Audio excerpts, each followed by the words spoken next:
Yogena Chittasya Padena Vacham Malam Sharirasya Cha Vaidyakena Yopakaruttam Pravaram Muninam Patanjali Pranjali Ranatosmi Stuve Patanjalim Vyasam Shankaram Chamitraya Katra Sutrasya Bhashisya Krimat Vivaranasya Cha.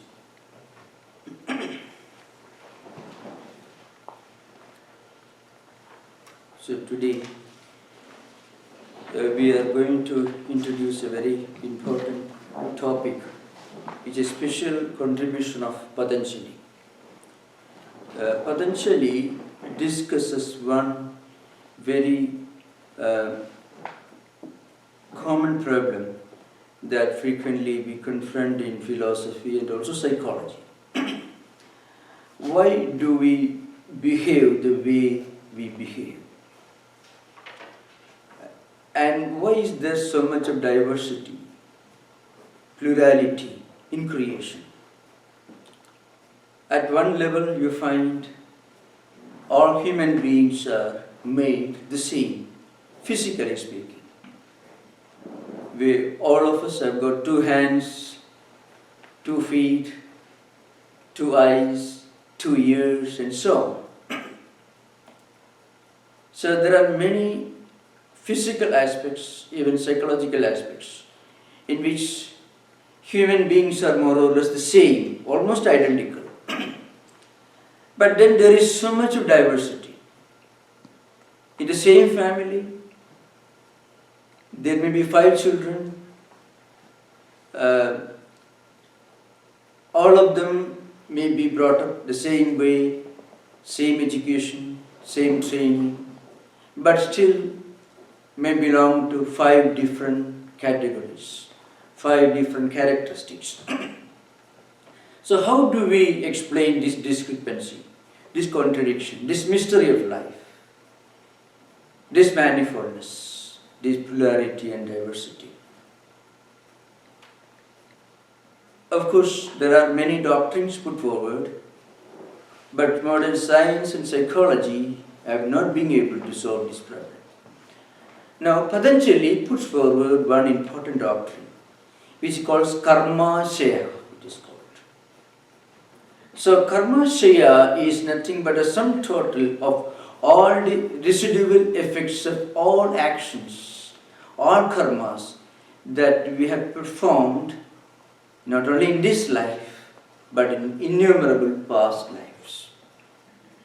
All actions, all thought currents, all ideas and concepts and words that we have spoken or thought about or acted upon, not only in this life, but also in previous life, come together and they converge together and they form a particular entity which Patanjali calls Karmashaya. In a way, the sum total of all the residual effects of our karmas, thoughts, actions. So, it is a collective group or samuha, sometimes called samudaya. Now, according to Patanjali's system, yoga and also Vedanta, every action, whether good action or bad action, produces 2 kinds of effects. Here, action doesn't necessarily mean a physical action. So, karma, the word means not only action, because that's what you find in the Moni Williams or any dictionary. Karma is action. And when we use the word action, we always mean some kind of physical engagement. Now, the word karma in Patanjali system has got much wider implications. Even thought is a karma. A flashing impulse, an idea that suddenly emerges in the mind and disappears is a karma. A word we speak cannot exist or emerge in a void. The word should first of all should emerge as an idea in mind, as thought, and then that thought undergoes the process called verbalization, and that again may lead to a corresponding physical engagement which we normally understand by the word karma or action. So karma means anything, any movement, any engagement of word, deed, thought or action or anything. Now this karma has got two different manifestations, two kinds of effects. One is at the individual level, the individual effects. For example, when we do something, that action produces a samskara in the mind of the person who is doing that work. We can never do anything, we can never think of an idea without producing some kind of a samskara or a vritti in the mind. Its subtle form is called samskara, its grosser dimension is called vritti, and it again prompts us to repeat that kind of action which produce this vritti or samskara. So one is at the individual level, the effect of an action on the doer, on the person who is actually responsible for the action, who does that work. So this may be sometimes called klesha or vasana. When we do something that influences our character, that either negatively or positively can have an effect on our character. And this character again will prompt us to do action accordingly. So this is at the micro dimension, microcosmic dimension of karma. This is one. The other is a cosmic effect in the form of a karmic residue, which is sometimes known as apurva, adrishta, and it's also called karmashaya. I can explain this. Apurva literally in Sanskrit means that which did not exist before it came into existence. Adrishta means the invisible. And karmashaya means a collective group of the residual effects of actions. Now, according to yoga, this karmic residue determines a person's life, not only in this life but also in future life. So at one level, these actions together produce a cosmic effect which we sometimes call destiny. The other one is its immediate, almost visible or experienceable effect in our character, which is called samskara or vasanas. Now, these are diverse and different from person to person. Each person is born with a bag full of his own or her own samskaras, vasanas, vrittis. In other words, a bag which contains Karmashaya, which is at the back of his existence. This Karmashaya sometimes can function in a very, very strange manner. Patanjali, in one context, says, Sati mule tad vipago jati ayurbhoga. He says in the 13th Sutra, he says, if the root cause is klesha, and klesha is related to some psychological obstruction or problem or phenomenon, which is the result of some action we have done sometime in the past. Then what happens? This karmasaya takes fruition in the form of birth, span of life, and experiences in this life. So all that we experience is nothing but the result of this karmasaya. I must tell you at this stage that it is not predeterminism, or sometimes called, the doctrine of predestinianism. There was an ancient school of philosophers in India. They flourished right from 15th century BC onwards, and later when Jaina religion became popular, they also took up some of these ideas. It is called like a predeterminism. Sometimes it used to be called Yadrichavada. Everything is destiny. Everything is predetermined. Sometimes people used to say, well, if you ask the question, why is the fire hot? There is no reason other than because it is hot or heat is its nature. It's not an explanation. So everything is predetermined. There is no rule for any of us to do anything in this world.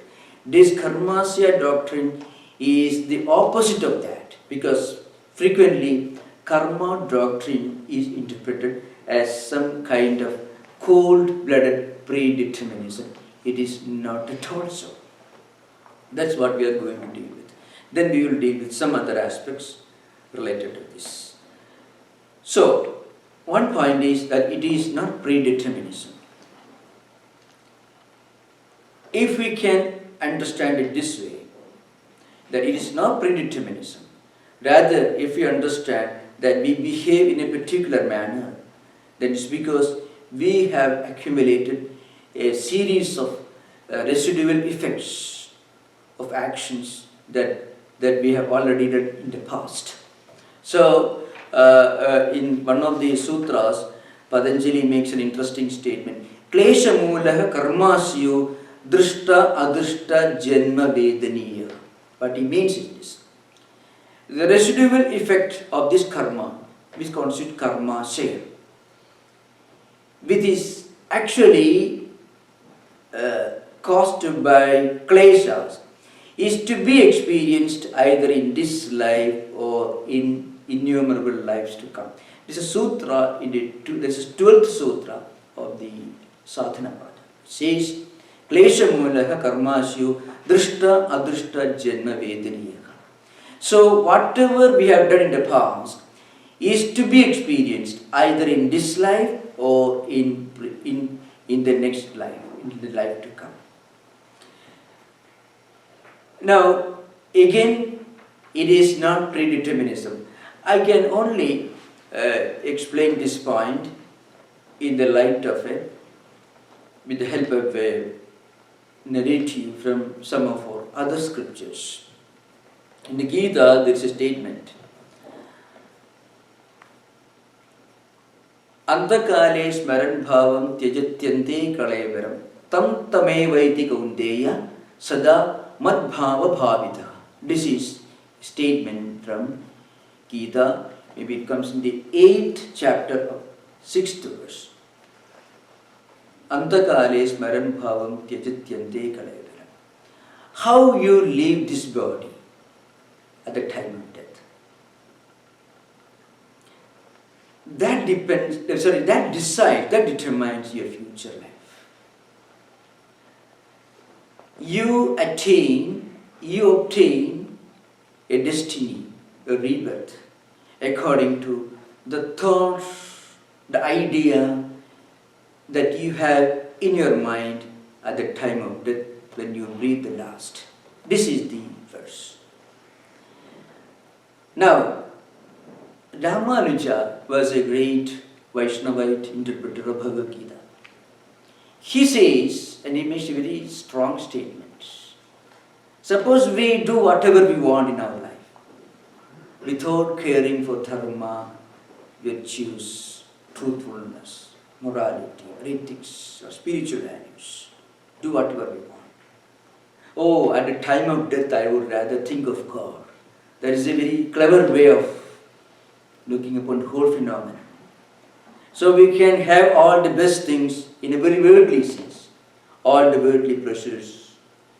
And then at the time of death, we can think of God. Ramanuja says, it cannot happen. The thought with which we leave this body, with which we breathe our last, we close our eyes, is the sum total is completely dependent upon of whatever we have done when we were healthy, when we were living. So the sum total of all the actions that we have done, all the thoughts we have thought, all the words we have spoken, all the ideas and concepts that have gone through our mind in our life is sum total. Because when the body becomes weak, when our own mind, our own thought currents are not within our power, our control, then our natural state will throw up. And that natural state will be the sum total of all the actions that we have done in the past. Or it will be determined by how we have lived our life. Ramanuja's commentary, for your information, is interesting. Ante antakale yam yam va api bhavam smaran kalevaram tyajati tam tam bhavam eva maranantaram eti antapratyayascha purvabhavida vishaya eva jayati. Antapratyaya, it's called antyapratyaya, means the thought that comes to your mind when you are leaving this body. Antyapratyayascha purvabhavida vishaya eva jayati. What is antyapratyaya? Pratyaya. The thought current that comes to the mind when we are leaving this body. The last thought current. It is purvabhavida vishaya, means it must be something that we have already experienced in the past. We cannot all of a sudden think in new thoughts when the mind is weak, when we are leaving this body. So that's why antyapratyaya purvabhavida vishaya. It should be an idea or a thought that we must have experienced in the past.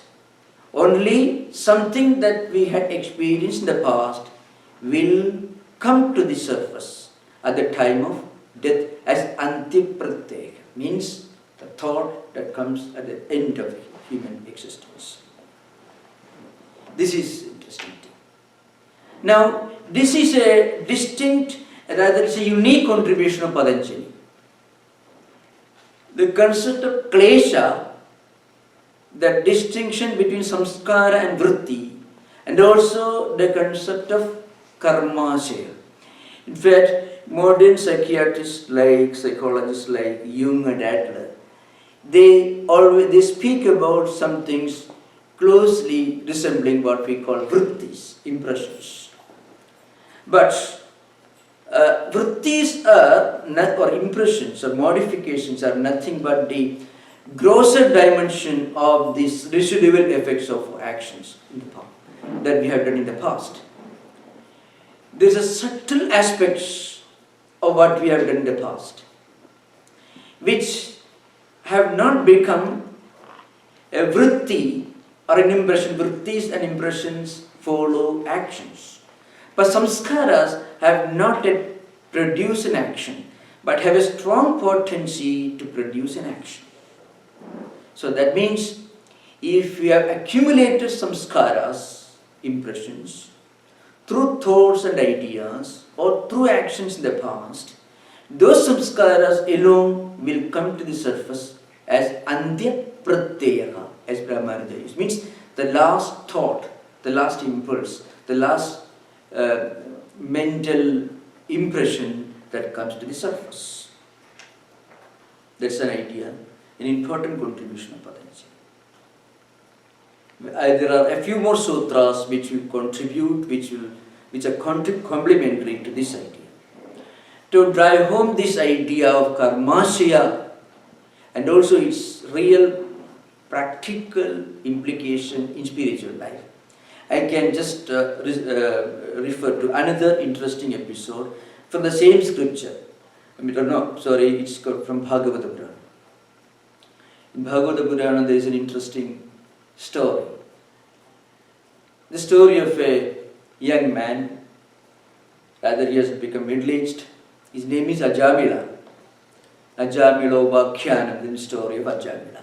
He was born in a good pious family. His parents were God-fearing. pious people. So they brought him up well. He led a good life when he was a small boy or a child. And he used to meditate upon God. He used to read holy scriptures. So he had accumulated a lot of good samskaras, good impressions. But when he reached his advanced youth stage of advancement, when he was about 30 years or so, he had a deviation. He had a fall from the way of disciplined life in which he was brought up. So he started leading a wayward life, indisciplined life, as a vagabond, without caring for ethical moral values. And he did all that a person should not do, and did nothing that a person ought to do. So nothing more need to be said about him. He was the embodiment of all the vices. He did nothing that he should have done, and he did everything that he should never have done. Now, what happened? He became old, not very old, because he didn't have the health to live a long life. So he was about to die. And then he called his son. His son's name was the same as the name that is given to God in the Vaishnava tradition. Narayana is the name. Naranam Ayanam Yasya. That means the ultimate destination of all human spiritual pursuits. That's the real meaning of the word Narayana. Naranam Ayanam means that should be the ultimate spiritual goal. So Vishnu, Narayana, means a Sanskrit synonym for God. So his son's name was Narayana. So when a person who had led such a miserable life, he felt that there was nobody near him, he was completely depressed, he was upset, nobody to take care of him. All those friends, all those whom he accepted as his friends, they all deserted him because they were moving with him only for his money or to exploit him. So he was completely distressed, completely upset. So he was actually not thinking about God. He was actually calling his son's son to come to him. Now, his son's name was Narayana, as I said, and this name also was the synonym of Vishnu, God. In the Vaishnava tradition. It literally means the highest spiritual destiny of all spiritual seekers. Now, when he uttered his son's name, something happened in his mind. He was uttering the same name when he was a small boy. So he used to go to a nearby temple where the deity's name was Narayana, Vishnu. And he used to pray, he used to meditate. And that is why he gave the same holy name to his son. But because of his indisciplined, profligate life, he had completely forgotten his spiritual background, the training he received when he was young. But still, out of his affection, or maybe out of total distress and agony at the time of death, he called his son to his side. But immediately, he quickly remembered that was the very name that he used to utter as a small boy, because that was the synonym of God. So his thoughts for a moment went to the real Narayana, the God who preserves, who looks after the whole creation, for a split second. He did not really want to call God's name, he was trying to call his son's name. But because of the good association samskaras, his Karmashaya contained a few gems, diamonds, and a lot of filth and dirt and weeds, but also a few good samskaras. Because he was brought up as a child, he was brought up as a God-fearing, pious boy. So he had done a lot of meditation, spiritual practices. So unconsciously, without his being aware of it, his mind went back to those days when, as a young boy, he used to meditate upon the real Narayana. The story, this is the psychological, the spiritual aspect of the story. The story goes further. Now, because when he uttered the name Narayana, Lord Vishnu sent his angels to bring him to his celestial region. Because if a person at the time of death thinks of God, then God will send his angels to bring him to Vishnu Loka, the world of Vishnu. But then there was the other actions and samskaras. Yama is the Lord of Death. He is the one who will bring all the evildoers and take them to hell and make them suffer there for the evil actions he has done. And then he will be reborn again. So there is a dialogue between the angels sent by Vishnu, God, and also the Yama, the Lord of Death. So the burden of the dialogue is this. Vishnu's angels, God's angels, tell the other servants or messengers of Yama, the Lord of Death, that any person who has sincerely prayed to God once with real sincerity, that person will be saved by God. That's the idea behind. So the implication is this. Karmashaya is like a huge bundle. Whatever strong impressions are registered in the mind with great intensity, they will come to the surface at the time of death. That's why one of the greatest instructions in the Bhagavad Purana given by Shuka is Etavan Sankhiyogabhyam Swadharma Parinishthaya Janma Labha Parapumsam Ante Narayana Smriti. So Parikshit is a king who asked Shuka, what should a dying man do? I don't want to go into those details of the story. The instruction is this: either through the practice of meditation, jnana yoga, path of devotion, a path of unselfish action, by whatever means, you should be able to lay this world with God's name in your mind and God's form in your heart. That should be the purpose of human existence. So this is possible only if we can accumulate spiritual tendencies, spiritual ideas, spiritual impressions in the Karmashaya.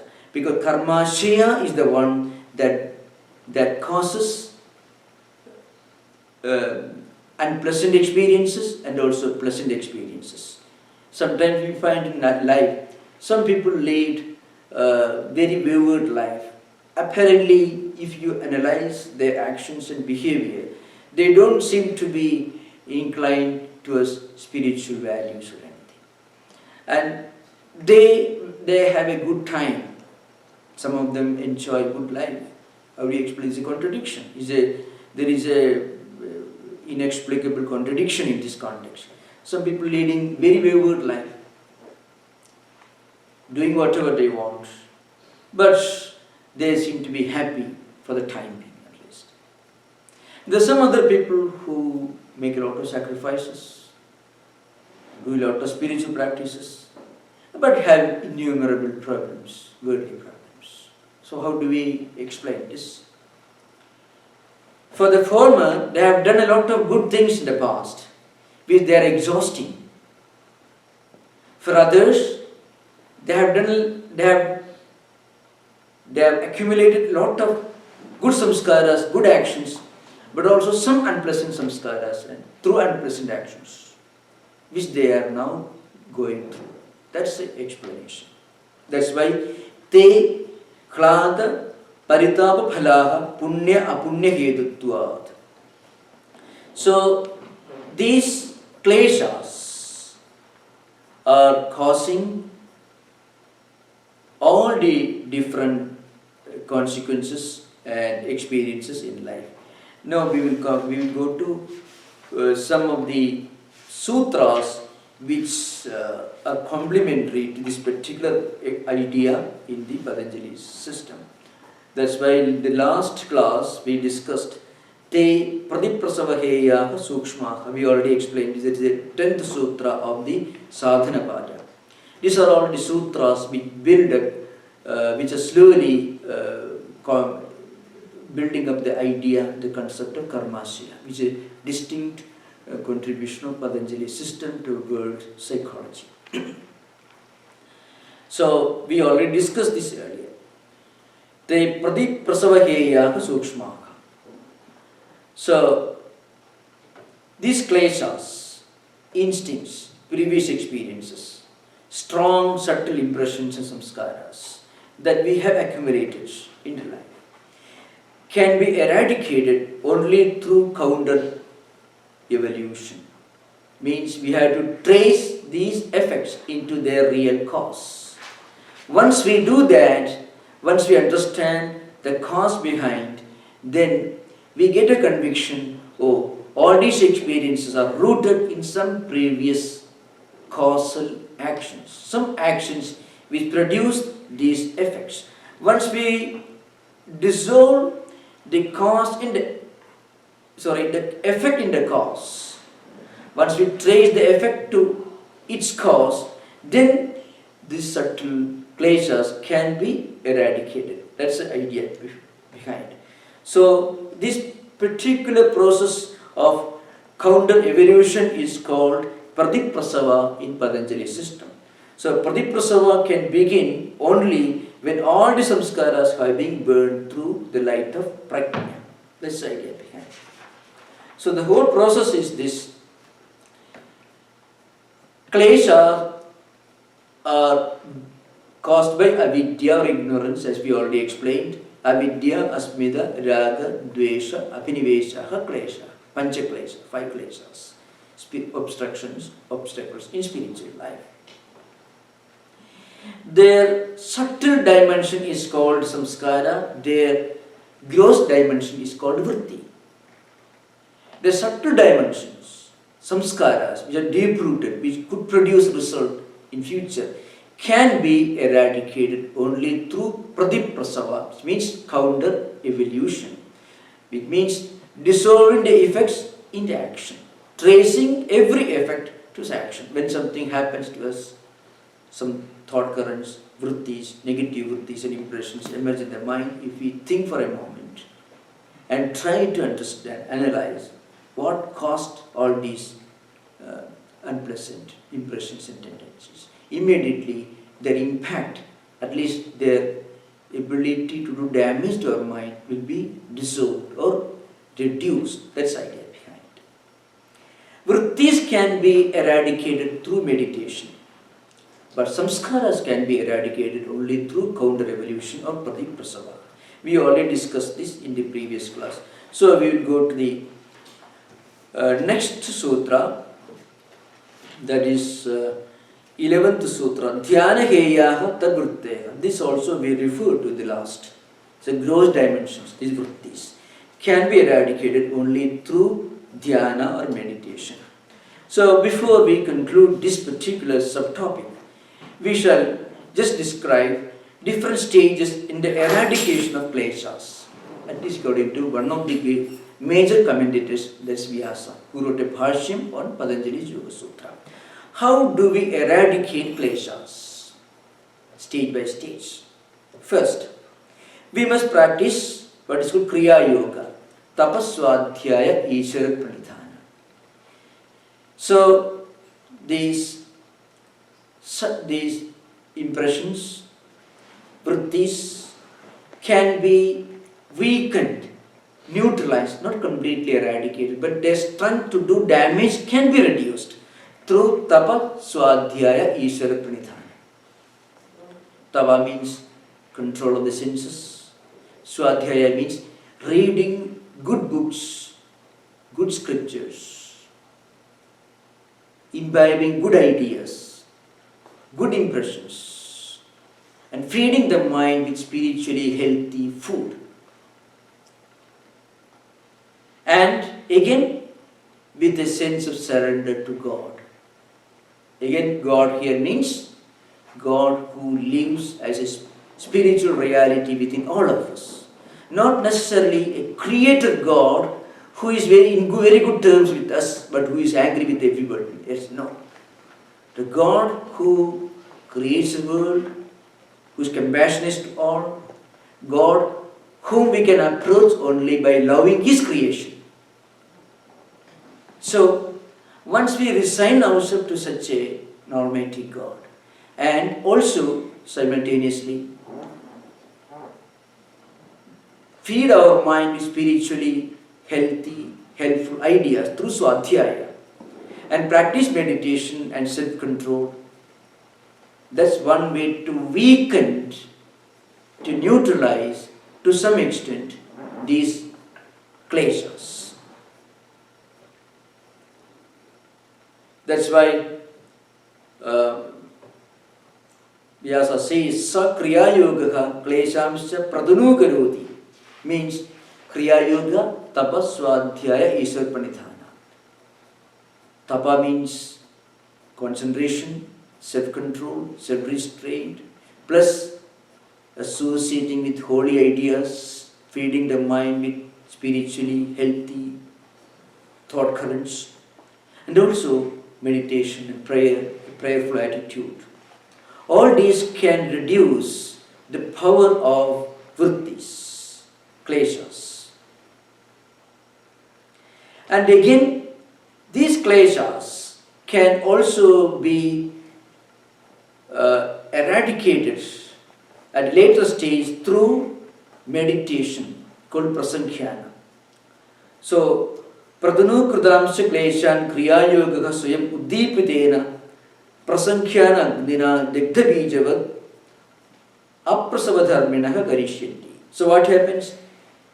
The same kriya yoga, when combined with strong meditation, will help us to sterilize, to weaken the kleshas, and once we do that, then unpleasant thought currents will not emerge in our mind. What really happens, I shall explain in the light of ordinary spiritual experience. Once we practice meditation, focused meditation, and try to dissolve the effects into their cause through Pratiprasava, and also practice Kriya Yoga, we come to a conclusion as to what really caused all these unpleasant impressions and tendencies in our mind. Then our buddhi-vritti gets a real conviction as to why we sometimes become victims of unpleasant, undesirable thought currents. Once we achieve this, these thought currents will become almost neutralized. They may not be eradicated, because they can be eradicated only through counter meditation at a later stage. So through Kriya Yoga and through meditation, if we reach a conclusion that these thought currents, negative thought currents, ideas and concepts and thought currents which are unhealthy for spiritual life, are not good for us. Remember, it is not a conviction. It is not an intellectual conviction. It is something that we understand to be a fact. See, there are two types of convictions. Many things we get many ideas, many convictions. But those convictions are based on certain intellectual concepts that we form in our mind. They can be changed, altered, when we get a different conviction. So every intellectual cognition or conviction sometimes goes only skin deep, very superficial. A counter argument can shake or neutralize this conviction. You read a book, you listen to a lecture, and suddenly you are convinced. Intellectual conviction. And you go back to your home and read a book which is different, which perhaps is written by a skeptic or an iconoclast. There are many such universal demolishers of ideas who will tell you nothing is right, everything is false, such things. Kind of iconoclastic ideas, iconoclasm, which is very damaging to human life. So, an intellectual conviction can be shaken or can be countered, neutralized, because it is superficial. But there are certain things that we experience and we immediately understand that it's a fact. We cannot be shaken from that conviction. Conviction is perhaps not the right word to use. Buddhi vritti as well. The buddhi vritti reaches a state of real perception. Even perception is not the right word perhaps. We experience certain things to be not an idea or a concept, but to be a fact of life. Not an intellectual idea. A fact of life. So a fact goes far beyond an intellectual conviction. In fact, we sometimes believe in things which we are not sure about. What you are really sure about, you don't have to believe. You do not have to believe that this is San Francisco. You don't have to believe. So when we believe something, when we are intellectually convinced of certain things, there is also a possibility that it may not be true after all. Because if it is really a fact, we do not have to believe. You don't have to believe that it is 8:20 now, because it's a fact. If you say, I believe it's 8:20, it means there is a possibility of maybe 8:25. So, what happens?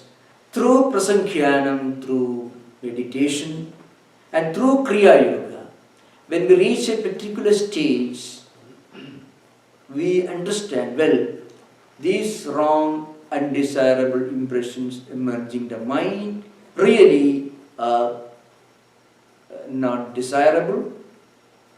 They are not helpful, they are harmful to spiritual life.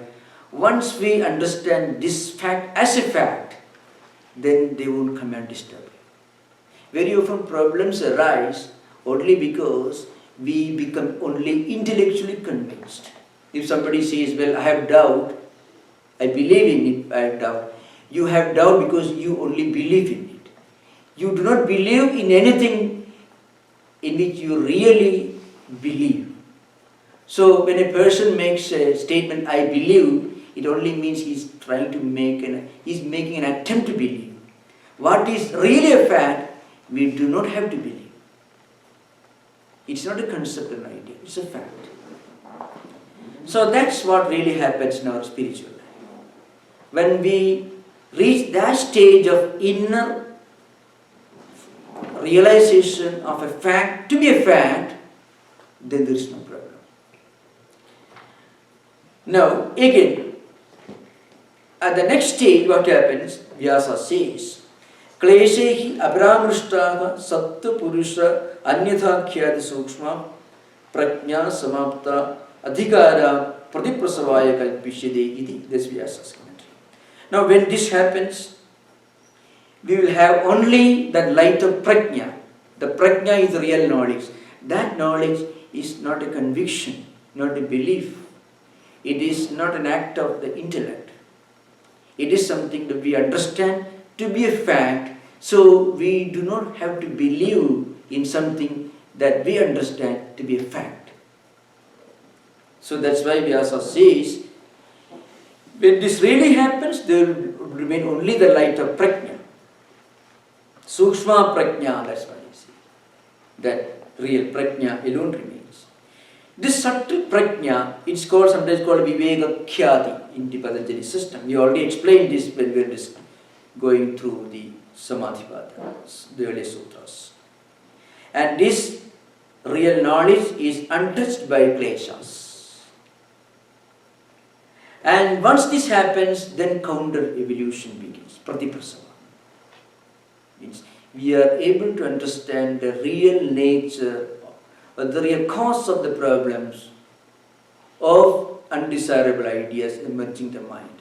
When we understand the real cause, not as a conviction but as a fact, then they vanish. As I said earlier, many of the problems in spiritual life exist only in imagination. As I said earlier. When we try to prepare a roadmap before we start the journey, when we try to intellectually analyze the whole path of spiritual life before even taking the first step, it's a mistake. Once we really take the first step, then the second step becomes obvious to us. We try to analyze all the 100 steps before even starting, even making an effort, before making an effort to take the first step. It's really, I won't say it is foolishness, but there is no other word to use here.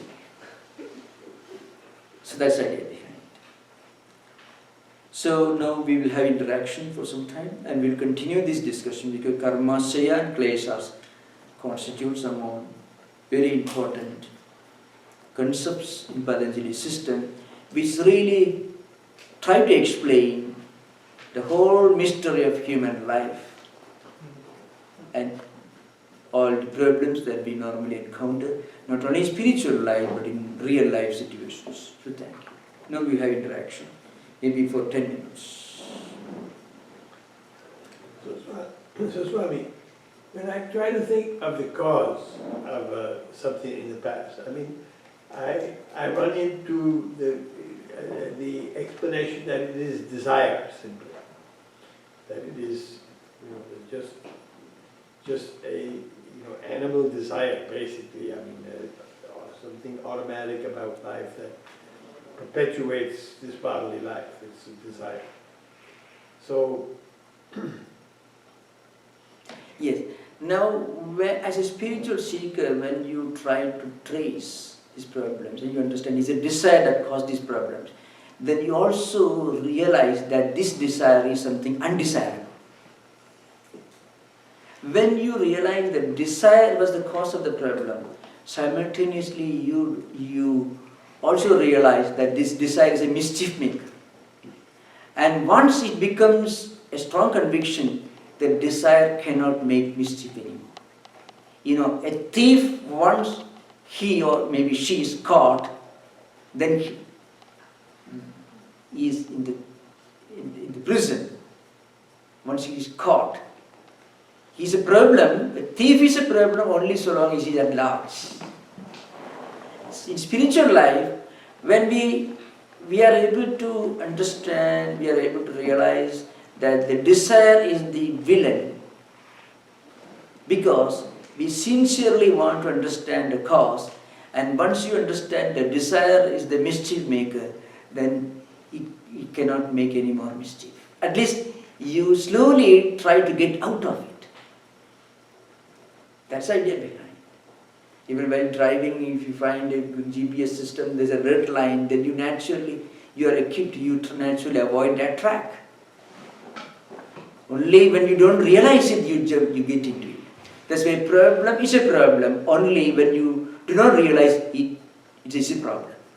When you recognize a problem as a problem, then it is a lesser problem or it's a manageable problem. It becomes an insurmountable problem only when we are in the dark about it completely. We are totally unaware of its existence. So only a sincere spiritual seeker can realize, I have this desire, that's why I had this problem. Once you realize this, then desire is no more there. Because we try to trace it, we try to understand it because we don't want it. That's the idea. So when we realize the real desire to be the cause, we also realize that desire is something totally undesirable. And then we start our attempt to get rid of it. So in the beginning you mentioned something about destiny. And does this philosophy at any point promote that idea, or it's against it? And you mentioned something about a cosmic effect of our action. Yes. there was an ancient school of philosophy in India. It was called, technically it was called Niyativada. Niyati means destiny, fate. That's the Niyativada. They call the school of Destinians, maybe in English sometimes they call it. Now, they believe that everything is predetermined.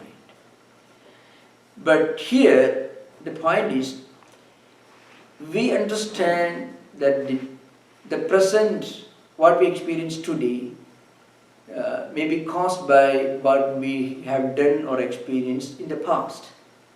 So what we are going to experience tomorrow is in our hands. At least we can modify our future. That's why I said it is not predeterminism. Predeterminism has two approaches. One, the theology-oriented approach. God created the world, that's one. The other one is purely philosophical analysis. So in both ways, the Karmashaya doctrine is the opposite of predeterminism. Because in a way it says that we can start bringing about a change in our destiny right now. It is in our hands. But we must also remember, as I said earlier, a strong volition, a strong will is not enough.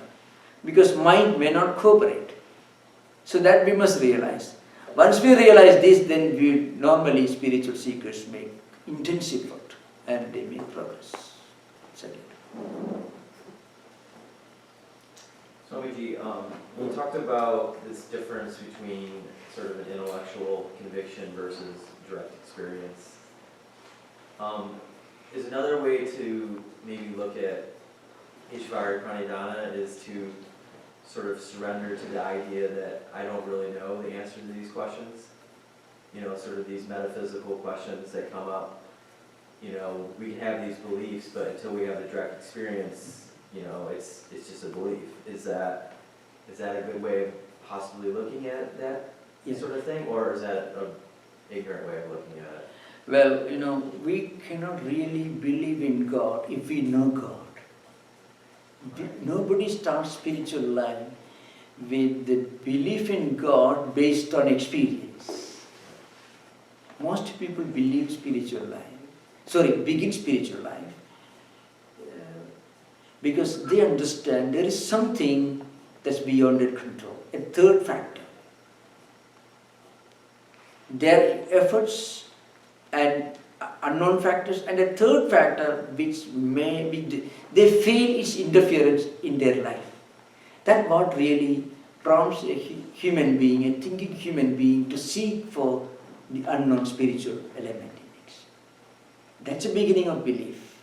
So there are two types of beliefs. I said again, we read scriptures because we do not find answers to all our questions in science and other books, so we read scriptures. So suddenly we find there are some clues, but we are not sure about it. That's the beginning of spiritual search. We ask questions, but we don't find answers to those questions in secular studies, in science, technology, philosophy, anything. So we turn our search to a higher level. And then as a result of this, we read some spiritual books, discuss ideas with spiritually oriented persons, holy persons. And then we start believing, but that belief is not the belief of a person who has experienced it, but that belief has got a qualitative difference in it. Because somehow we feel there is something, but we don't know about it. There is a mystery and also there is a search for it. So that is the stage of Ishvar Pranidhana. Once we realize this, then there is no need of belief. Then we realize God to be a fact. So most spiritual seekers belong to this category. They said in a vikshipta state, when sometimes our mind is moving in one direction, spiritual direction. But sometimes the mind moves in another direction, opposite direction. But frequently we feel the need and the relevance of turning the inquiry inward to a higher level. We don't do that unless we have some faith. You never do anything unless you have some faith. You don't do that. So we instinctively come to believe there is something higher than what the world presents before us. So that prompts us to begin search from God. And once we reach a stage, then that's a state of those who have realized. For them it is not just a belief or a conviction or a faith. It's a fact. Sri Ramakrishna could not forget God. But most people find it difficult to remember God. See the difference? So whatever you go, you read the Gospel of Sri Ramakrishna, whether you eat food, whether you walk, he always relates, even the most secular, so-called secular things in the world, is related to God. He cannot think of anything or explain anything except in some way or other relating it to God. So, that's because God has become a fact. Much more of a fact than anything else in the world. But most spiritual seekers have some strong faith, otherwise you won't take the trouble. But that's still again the faith or belief of a seeker. So that will naturally, and again, unless we get this conviction, at least intellectual conviction, there is some truth in that, you won't take the trouble to read and think of these things. Right. It's the idea. Okay. So that's the idea behind. Okay, so being in this sort of mystery, unknowing, it's a natural part of the process. And again, another element in it, this search gives you a kind of joy. That's one difference between search for God or spiritual value and search for anything else. The search for the higher spiritual truths gives you a kind of inexplicable joy, a sense of fulfillment, a feeling of the relevance of life, meaningfulness of life. And that is the beginning of spiritual life. That's why in the Gita, Lord Krishna gives the characteristics of great devotees. Santushta sadadam yogi, that's what he says. Santushta means the first sign of a spiritual seeker that he will have a kind of joy. Not the joy that you get when you get a chocolate or ice cream or money. The joy that is totally different. The joy which is joy by itself. Normally what we call joy or happiness is only the absence of its opposite. But here this joy associated with spiritual search is joy like a coin with only one side. Spiritual joy. That's what really sustains. That gives you the fuel. That's a fuel in spiritual life. Like that's what gives you energy. That's what really sustains our spiritual search. That's the idea. Right, thank you. So I think we have just time. Thank you. So we'll continue the discussion maybe next class. Next we have Om Shanti.